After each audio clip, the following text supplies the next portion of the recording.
Welcome to this video. My name is Karuna, and in this video, I will help you to learn some meditation practices, also followed by discussions with the group.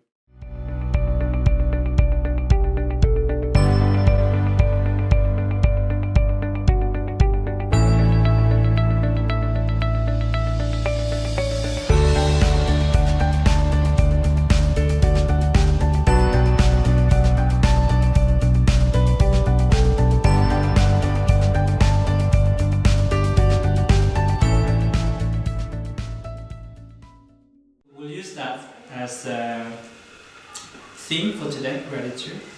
So what is gratitude? Another word for gratitude. Yeah? Being thankful. Being grateful. Okay. You see, think? Yes. Same. Yes.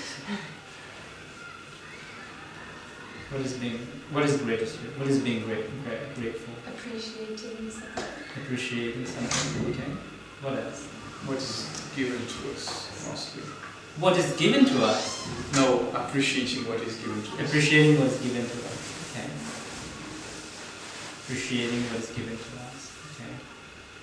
Or appreciating what we have, right? Or what we give as well.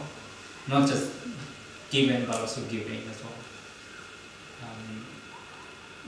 Gratitude. So let's listen to the story, and then I think we can talk about it. Actually, it's so short. It's like one page. So who wants to read first? Would you like to start? Okay.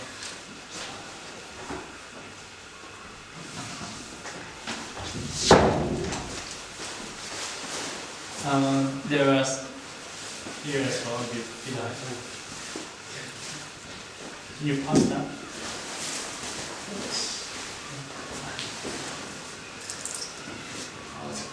After a wedding ceremony in Singapore a few years ago, Can you say it a bit louder? the father of the bride took his new son-in-law aside to give him some advice on how to keep the marriage long and happy. "You probably love my daughter a lot," he said to the young man. "Oh yes," the man sighed. "And you probably think that she is the most wonderful person in the world," the woman continued. "She is so perfect in each and every way," the young man quoted. "That's how it is when you get married," said the old man. "But after a few years, you will begin to see the flaws in my daughter. When you do begin to notice her faults, I want you to remember this. If she didn't have those faults to begin with, son-in-law, she would have married someone much better than you." So, can I Yeah, sure. So we should always be grateful for the faults in our partner, because if they didn't have those faults from the start, they would have been able to marry someone much better than us. That's it. Yeah. That was really short. So it's about gratitude. Actually it's connected to Roman. That's really interesting. So let's read it as well. Gratitude and Roman. So when we are in love, we see only the good bricks in our partner's wall. That is all we want to see. So that is all we do see. We are in denial. Later, when we go to our lawyer to file for divorce, we only see the bad bricks in our partner's wall. We are blind to any redeeming qualities. We don't want to see those, so we don't see them. We go into denial again. The second paragraph. Why is it that romance happens in a darkly lit nightclub, or at an intimate dinner by candlelight, or at night under the moonlight? It is because in those situations you can't see all her pimples or his false teeth, but under the candlelight, your imagination is free to fantasize that girl sitting opposite could be supermodel, or the man has looks of a movie star. We love to fantasize, and we fantasize to love. at least we should know what we are doing. Do I pause there? Yeah, possible, please. But Buddhist monks aren't into candlelit romance. They're into turning up the lights on reality. If you want to dream, don't visit a monastery. In my first year as a monk in northeast Thailand, I was travelling in the back of a car with 2 other Western monks, with Ajahn Chah, my teacher, sitting in the front passenger seat. Ajahn Chah suddenly turned around and looked at the young American novice monk sitting beside me, and then said something in Thai. The 3rd Western monk in the car was fluent in Thai and translated for us. Ajahn Chah says that you are thinking about your girlfriend in LA. The jaw of the American novice dropped almost to the floor. Ajahn Chah had been reading his thoughts accurately. Ajahn Chah smiled, and his next words were translated as, "Don't worry, we can fix that. Next time you write to her, ask her to send to you something personal, something intimately connected to her, which you can bring out whenever you miss her to remind you of her."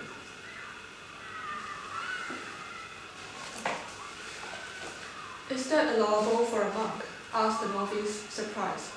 Sure, said Ajahn Chah through the translator. Perhaps monks understand romance after all. What Ajahn Chah said next took many minutes to translate. Our translator had to stop laughing and pull himself together first.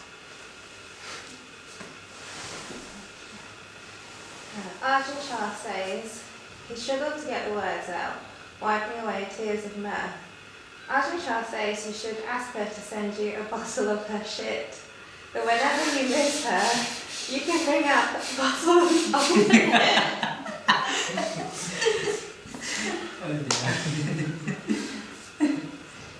Well, she did something personal, and when we express our love for our partner, don't we say we love everything about them? The same advice would be given to a nun missing her boyfriend. As I said, if you want to fantasize of romance, steer clear of our monastery. Okay. Yeah, Is it done? I think so. Oh, okay. Thank you. Okay. So what do you think? What do you think of the stories, these two, about gratitude and romance? Marriage as well.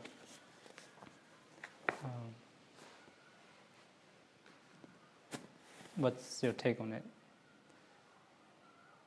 I guess when you're in love or whatever, when you're seeing someone first time, you see what you want to see, right? You don't see the reality, you just see what you want to see, and then a year down the line, so it's sort of I think trying to say sort of, like open your eyes and try to be practical and manage expectations, which we can't. Be practical, yeah. It's like going to the shopping mall as well, like shops, or window shopping or something. Like we like it, it's so attractive. And then when we buy it, and then it's 1 month or 1 year old, and then we begin to, just not have the same attraction anymore, or we forget about it. So Ajahn Brahm saying that be practical. Yeah. See things as they are, rather than how we want it to see it.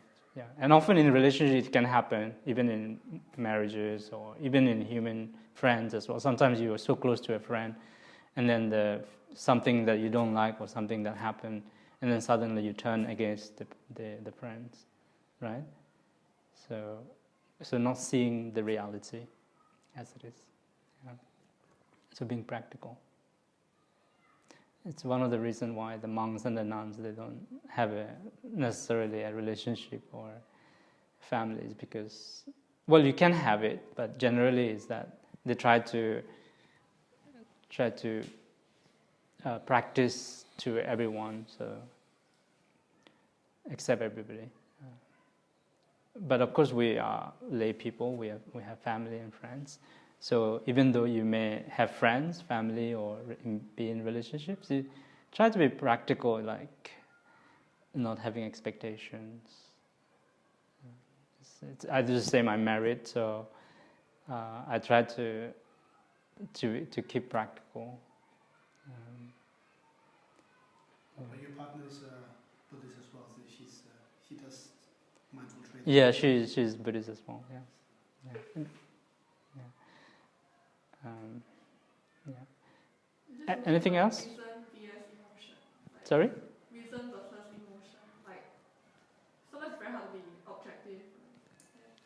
Like, emotions will cut your perspective. Like, your feelings will distort your vision of the world. Mm. Yeah, then that's more philosophy, but that's just a bit. Yeah. There's also the same idea of vision of ourselves, right, in the story. Yeah. Like he says, you should also see your defaults, not only the defaults of my daughter. Mm. So we do the same thing with us. I mean, with our qualities and defaults, and Mm-hmm. we only see what we want to see. I think usually with us, we mostly see our defaults and try to hide our qualities. Mm. Mm. Yeah, I mean that's the difficult bit, to come out of the box and to see our own fault and meet our own expectation. That's the difficult bit, because in relationship you want what you want to see or what you want to impose on, and not what the other person may be feeling or going through. Yeah, and you know, even like person like me who'll be meditating, sometimes I find myself catching up, like putting my own agenda, or even like completely missing out like the other factors. So I have to always be mindful, and then coming back to the teaching of wake up, and you're constantly learning about the other person or the universe or the world around us. Yeah. So that's why in meditation or mindfulness we try to less our ego a bit, try to let go of that ego a bit. So not not having high expectation, even ourselves, the ignorance part of it. Yeah.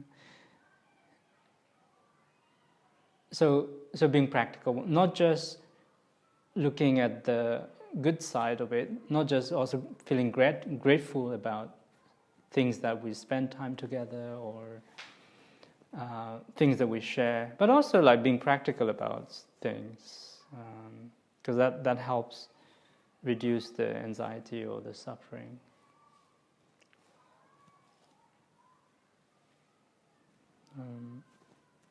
Yeah? Anything else that you want to? What if, like, when you like someone, you're kind of like so subjective, like you want to be objective, but you know you're being subjective, but you can't get your mindset out of it. Yeah. And then we practice impermanence. So that's why, like Ajahn Brahm was saying, that you bring out something like repulsive, like the body parts or something, like, or even like in meditation, in Buddhist meditation, you even go to the extremes of like going to cemeteries and going to you visualize the impurities of the body, you know, like excrement, like things that we disgust, that we don't like. So in meditation you actually think about that. So if you have like attachment to someone, or attachment to things, or even myself, then I try to remember like things, because when I'm only focused on the things that I like, then I am deluded, right? I don't understand the other thing. So that's making me suffer, because I want that, but I can't have it. And then by meditating on the balancing with the things that maybe I don't like, maybe things that I might not really like, so it lets go of the attachment a bit, comes to our senses that, it's not actually what I think it is. So it helps to lessen. But I think what she said was really practical, because it's against human nature, you know, sort of you're on a high or bubble, and you know, but actually having the realization, thinking, actually I'm not being subjective, I'm letting myself go too much. It's pretty, I think in my opinion, it's a good thing, a practical thing, because a lot of times we will let ourselves go and then you think, my God, actually, you know, you will then realize it later. But of course I'm a Buddhist, but I think it's sometimes very difficult, you know, like if you think about death every time, you'll be quite Sure. miserable. Yeah. So, So yeah, of course we're not suggesting, and the book is not suggesting to think of. But one of the meditation is to think of impurities, like especially if you're a person who have a lot of attachments, if you're attached to things and possessions or belongings, then this meditation is really, really powerful. There's no other way that I see. Until and unless we come to our senses and accept things in a clearer way. But if you're a person that you already are very less simple, less attached, then you can do other things like maybe helping out, more compassion, more breathing meditation. But this is a big problem that I personally, in my monastery days, I really had to really meditate on, because when you're young, you're attracted to things, and then one of the meditation helped me is to just that this bubble is not going to last for a long time. so it helps me to be more calm when things don't go as planned. What would it mean in the context of somebody you love in your family, like your father? You accept everything that's bad. You like maybe you like the bad things about him, or the things which other people think are bad. What does it mean in that situation? Can you say more about if you like your father, the bad thing about your father? Yeah, you love your father. Yeah. Maybe you're leaving to live away for a few months, and then you find that you're quite sad to be away from him. Is that Missing someone, you mean like? Maybe you feel attached. Attached, yeah. I'm just wondering, what if you already accept the bad thing about your father? Is that lessening the attachment? That turns into a wisdom, I would say. because if not, you're in denial, isn't it? You don't accept, because if you, that's where I see it. If you don't accept someone as who they are, you're in denial, especially with your parents. Then from what I noticed, because I was brought up in Asia, when I came in my late teens, that people hate their parents, and Asian families is not normal because you see perspective. Asian family not normal. Because the parents are strict against you, but they've done a lot of things. They grew you up and make sure you had a good. And I think if you don't accept them as because no one's perfect, then you have relationship issues with your family and your parents. So I think it's actually as Karuna said, I think it's more sort of wisdom to accept that because we are all imperfect, and accepting imperfection and trying to see the good in that. Yeah, coming to terms with that everybody is imperfect, everybody has their own issues, even my mom, my dad, my sisters, brothers, uncles, my friends, everybody have their own issues. So sometimes as a child that you might think, oh, why is my mom like that? Or why is my dad like that? Or why is my partner like that? Right? We wish that, oh, my mom, my dad is this way almost. So until and unless you come to terms with real acceptance of acknowledging it and coming to terms with, that's his own upbringing, his own set of conditionings that he brought from his past or from his parent or family, and then that's his life to live, and then it's my own life. So not mixing up the two. I'm an individual. So that's really important to have that distinction and coming to terms with it. Then it doesn't bother you much. He can do what he wants. Is that what you meant? Or something else? It is slightly. Okay. Anyone else want to answer that question?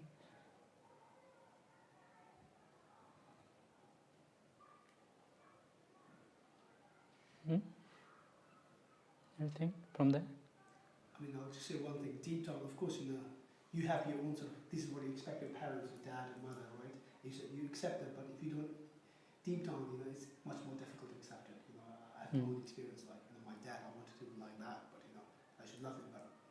Because he didn't do this, what a dad should be doing, then you think, But of course I accept him still, but it's very difficult because something you feel strongly, it's not easy. But But what if you already accept all the bad things about it? Then you've almost sort of it's almost Yeah, then it turns into wisdom, which is you're able to live with it, basically. So if I accept it, like he does that, like that's his habits. Like if he's alcoholic, for example, let's say, like if you accepted that, okay, that's alcoholic, for example, as an example, right? And you came to terms with it, then because you tried so much to advise or whatever it is, but there's a point like you have to come to terms with it, like okay, that's who he is. He's an adult and he's mature, and that's his life to do. So if you can come to terms with it, then it's great. It's good for you because you managed to do that. But a lot of people find it difficult to come to terms with that. Yeah. So if you've done it, then that's great. Yeah. Cool. Great. Okay. So today's meditation is about gratitude, because I want to focus on, like in our life, we receive kindness from other people a lot, especially our parents, even though they may be imperfect, they have their own issues, but they still, when we were child babies, they still, fed us, clean our, clothes and our, they went through sleepless night and things like that, and also other people in general, our friends, our family, or whoever you can think of. In this meditation, try to bring that feeling of warmth. Or imagine like a time when someone has been really nice to you, like been kind to you, and how did you feel that you didn't expect? And how did you feel? What was it like to feel? So we will reflect that a bit, because the root of happiness, we'll put it that way, root of happiness is actually gratefulness. Because if you don't have gratitude, then you're not really happy. Yeah. So for us to be content and happy, then we need to appreciate the things that we probably already have or already, were given somewhere. So let's do the meditation. Please sit comfortably. Hello. So you can either lie down or you can sit comfortably.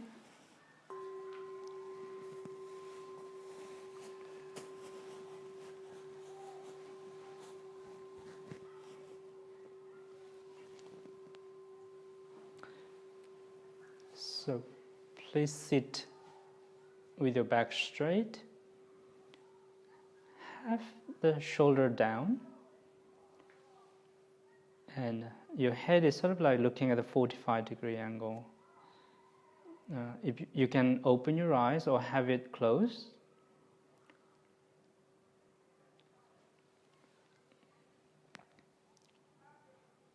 And gently bring your awareness to the natural in-breath and out-breath. So please adjust your posture first, and then gently bring your awareness to your breath. Relax your shoulder. Keep your spine straight. Have your hands either in front of your navel or by your knee. And gently focus your attention around these three areas of your breath. So around the nostril, as you inhale, noticing the sensation going in, or the air touching the nostril, tip of the nostril, and exiting. Feel the warmth or the tingly sensations entering and exiting. And try to relax your body. Try to relax your shoulder, relax your back,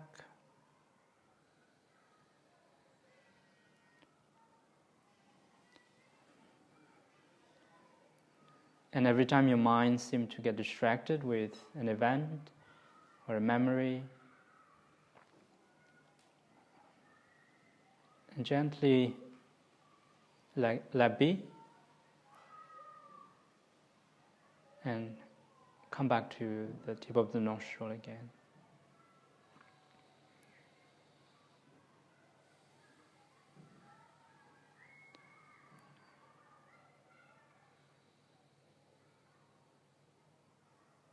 And please notice if you're breathing long or short.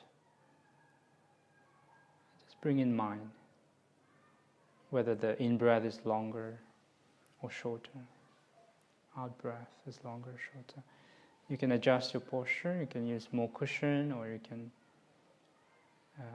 use the help of extra cushions on your knee if you feel like. Keep your back straight, shoulder drop. You can also stretch your legs if you feel uncomfortable.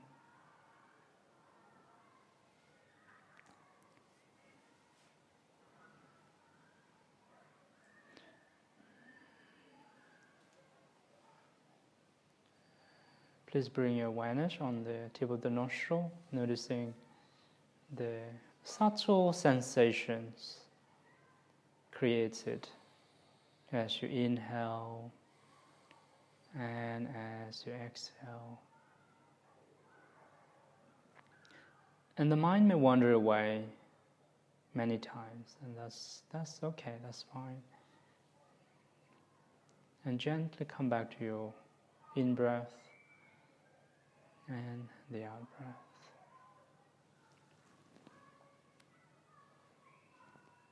In-breath and out-breath.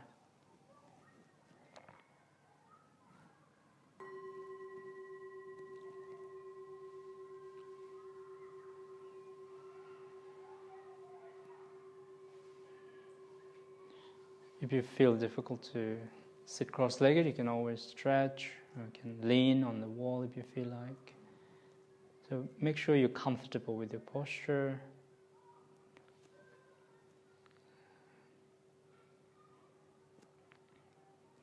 And now slowly bring your awareness around your heart. And as you inhale, maybe notice the palpitation of your heart, or a little movement of your chest. As you inhale, you can keep your hands on the chest if you feel like, optionally, or just have it where it is right now. So inhaling, maybe noticing the chest moving up, and as you exhale, moving down. Inhaling, rising. Exhaling, falling. Inhaling and exhaling.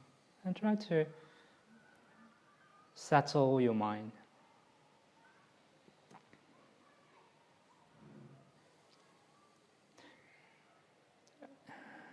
And to use an analogy, normally our mind is very disturbed, very scattered. It's very muddy, like a mud is a water, muddy water. So in order for to have a clean water, to have clarity, we need to just settle. We need to let the mud sink in. So just like that,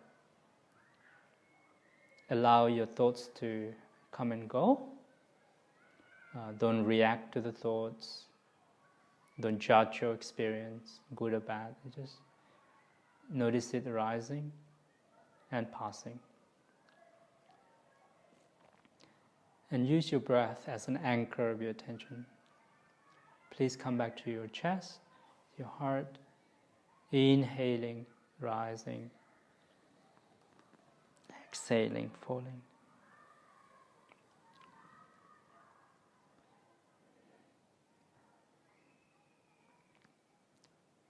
And notice how you feel. What is it like to feel when I bring my awareness around the heart, the chest, opening and closing? rising and falling. So just take a moment to breathe a little bit longer than usual, a little bit deeper than usual breath.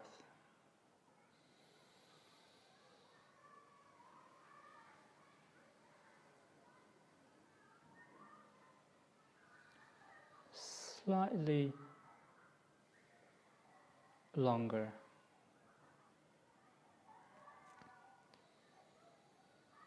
Slightly composed and balanced with gentle, spacious awareness.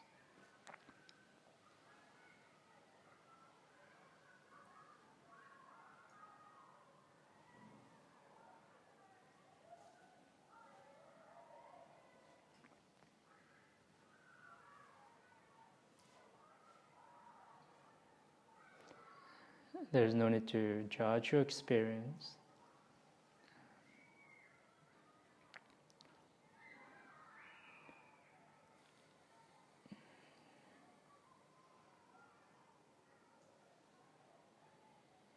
And if you experience traffic of thoughts, you simply park yourself to a little street that's quiet, that's flowing well.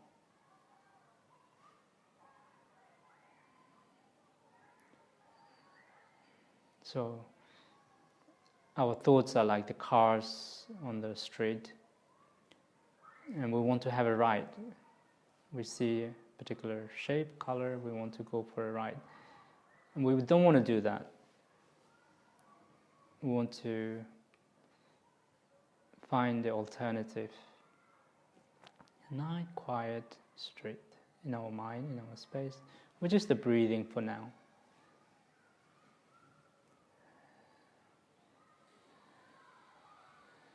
Around the chest, opening, falling.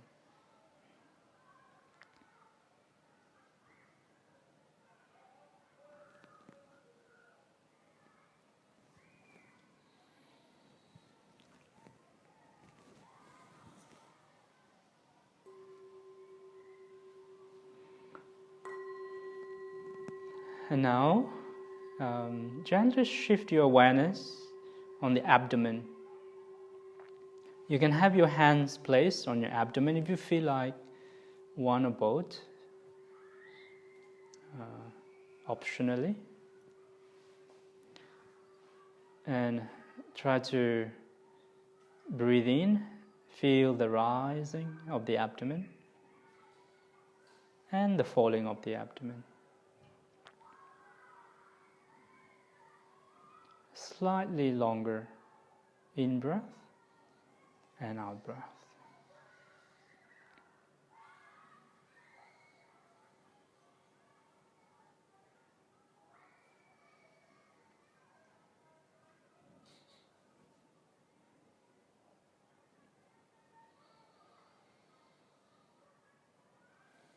And it's very natural for the mind to wander. That's okay. You just let it be.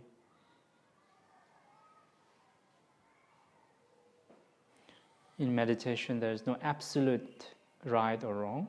You just come back to the awareness of what's happening, hearing the sound of the children. That's what's happening.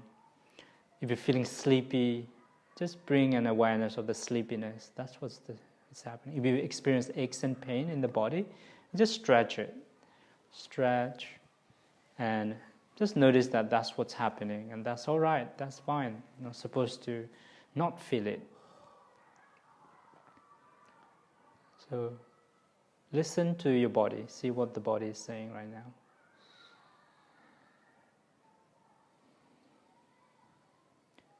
And then come back to your straight posture.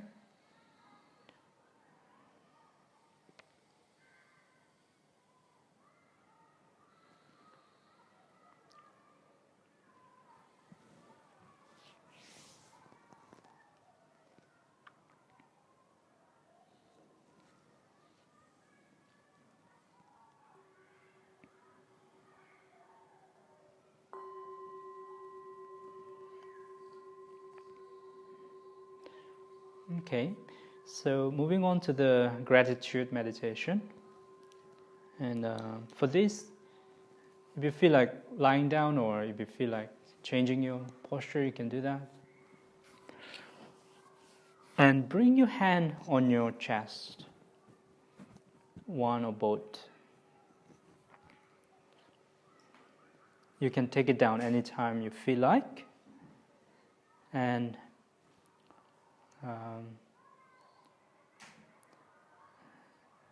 remember a time in your life that you receive kindness from someone, or from a stranger, or from your family, or somewhere, that you were going through a difficult time in your life, and you receive kindness. Somebody showed you a way. They want to give in your helping hand.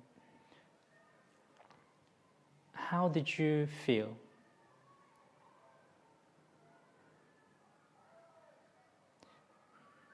What was it like to receive kindness?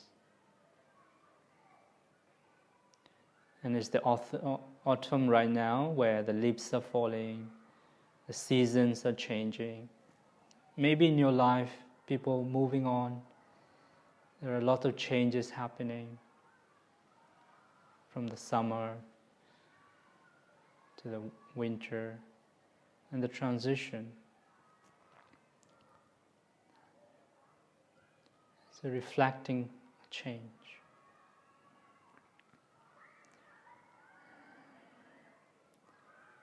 So again, coming back to that event where you receive kindness. Maybe it's a small gesture to a significant life-changing event. No matter what it is, but you felt at ease.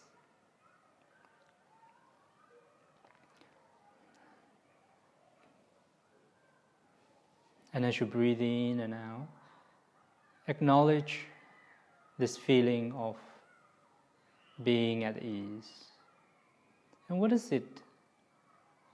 And sometimes we call it gratitude, sometimes we call it appreciation, sometimes it's kindness.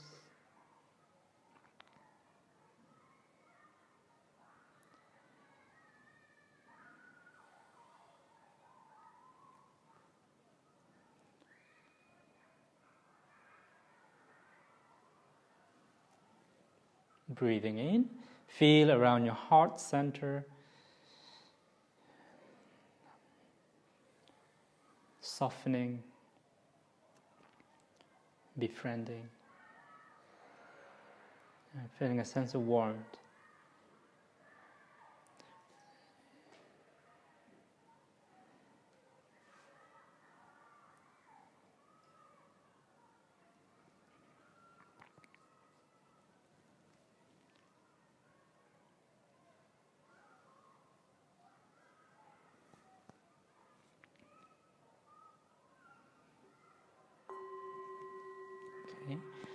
Now, turn that feeling of warmth towards others, to your friends, family, people that you know. This feeling of warmth, gratitude, kindness to people around you.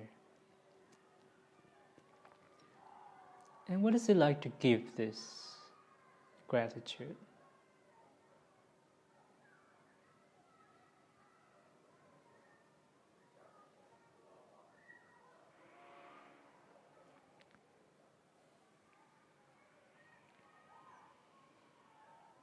And visualize that they are receiving it, they are acknowledging your appreciation, including yourself. Also give yourself appreciation. Maybe simple things. Maybe you woke up, maybe you came to meditation today,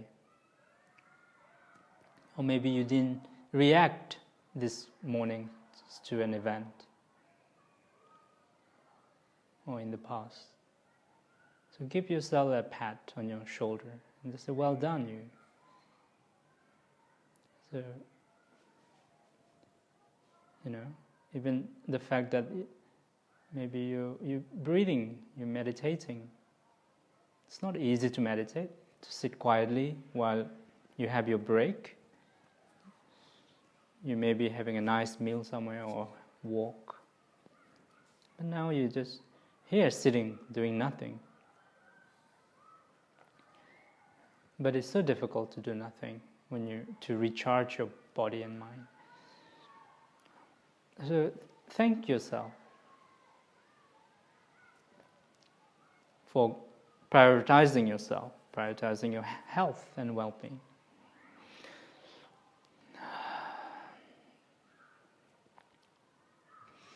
So also include yourself and also include other people. This warm feeling from your heart, like the sun that radiates to the universe. So feel like that from your heart, giving out to the world, to yourself as well, including. So remain in this feeling. You can let go of your hand if you feel like, and really breathing in and out. Feel that in your whole body, breathing in and breathing out. And feeling really nurtured, really cared and warmed.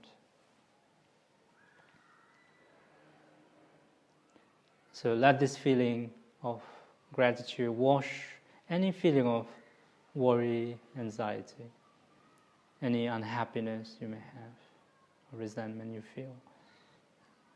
Try to release that, wash away by this feeling of gratitude. So please remain here for a couple of more minutes and then we'll bring this to a closure. You can just let go. If you feel like not focusing on anything, just letting be, listen and do as required.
So slowly, preparing to stretch your legs, your hands, opening your eyes when you're ready, and bringing to the meditation to a closure.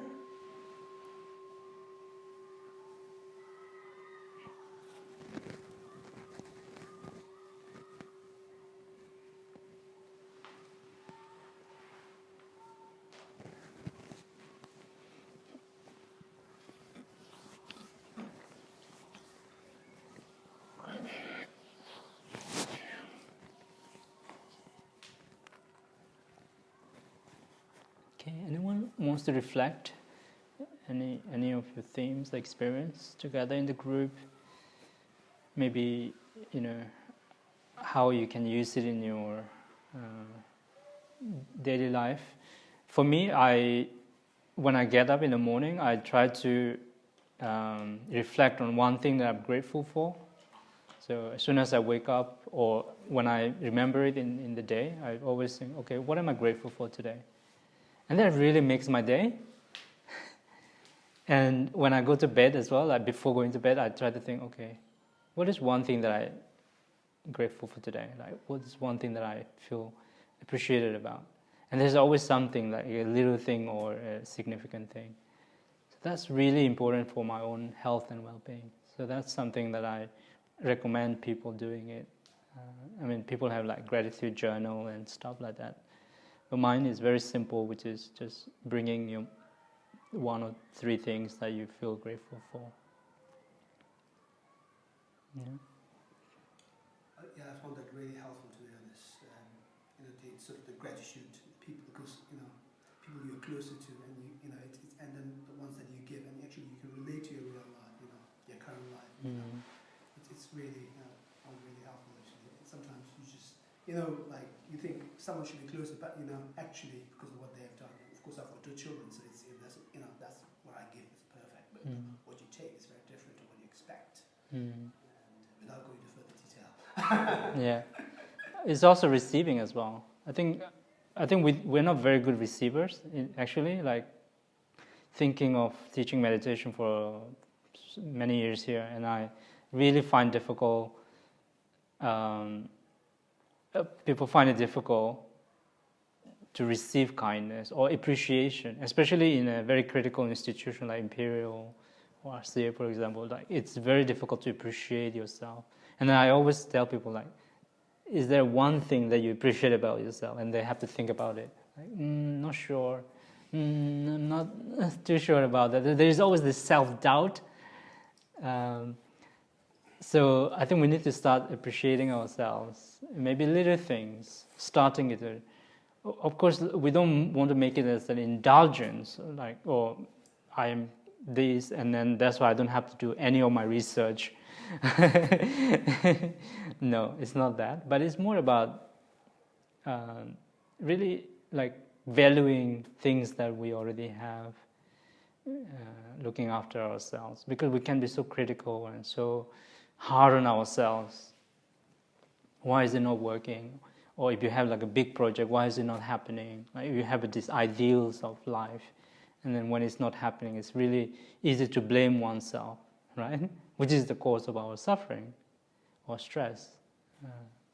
So start small every day. Make a habit when you wake up first thing to think about, okay, what is the one thing? Like especially if you have children, brother, you're saying that it's easy to feel because they are so unconditional.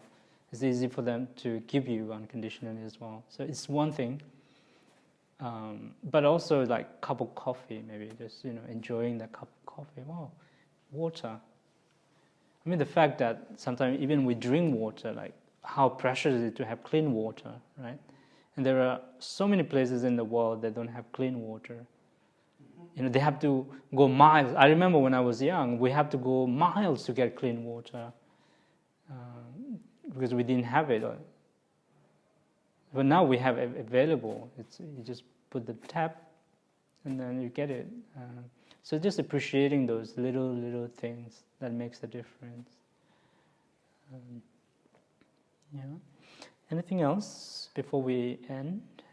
Anybody else wants to reflect? Relating to the grateful thing you say in the morning, there's a nice story in the book where he says the first time you watch yourself in the mirror, try to smile to yourself, even though you're not really waking up and you look like shit. And he says if you can't make a real smile, use your finger. Oh yeah, I read that one. Yeah.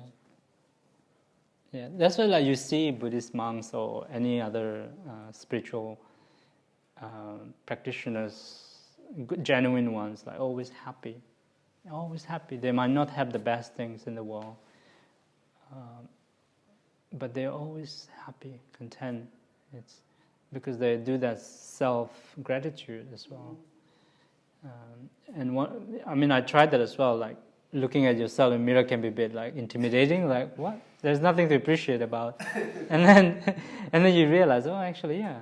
It's, when I do that, it makes me happy. Yeah.